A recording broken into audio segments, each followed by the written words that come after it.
Welcome to CITAM Church Online. I am glad to meet with you again. My name is Karita Mbagara. I do not know whether you are like me. I find that the end of the year comes very, very quickly. And I start wondering, what did I do this year? What were my achievements? Did I get to the end of my goals? And that makes me reflect on the prayer that was made by Moses in Psalms 90, verse 12. In that psalm, Moses asked the Lord to teach us to number our days so that we may apply our hearts to wisdom. I am informed by the fact that he was not just praying for himself, but he was praying for me, he was praying for you, that we should learn to number our days because life is short. Like Solomon said, there is a day to be born and a day to die.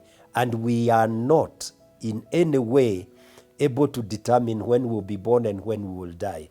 What we can influence is the days that we live in that interlude. God is in control of our dates of being born and the day that we will die. But we have responsibility to know that life is short, it is brief, it passes on very quickly. The problem is that many of us think, like somebody has said, all men are mortal but ourselves. In other words, all others may die but not us. But the truth of the matter is that we are all mortal. And consequently, this prayer should inform us and get us to a place where we apply ourselves to practical wisdom. So this prayer is about practical wisdom. And as we come to the end of the year, we need to apply ourselves accordingly. And there is an important understanding that we should bear in mind when we are there. We need to understand that life is a school where we prepare for eternity. The fact is that life is temporary and preparative. We are here for a season. It's like a dress rehearsal. The real life is in eternity. God has set eternity in the hearts of every one of us. We want to live for eternity, and that is a possibility. Consequently, we should live in such a way that we will have that eternity with God, not eternity in hell, as the Bible teaches.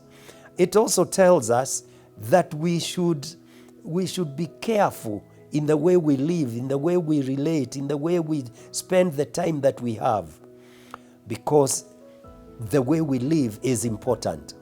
One J.O. Davis says this: a right use of a sense of mortality is a priceless blessing. An understanding that is guided well, that knows clearly what mortality is all about, and you use that understanding well, is a priceless blessing, because it opens the door for you in the days that will come when you are not here. My friend, I want to ask you, how are you going to live hereafter, now that you have been reminded that time passes very quickly? What are you going to invest in your life for eternity?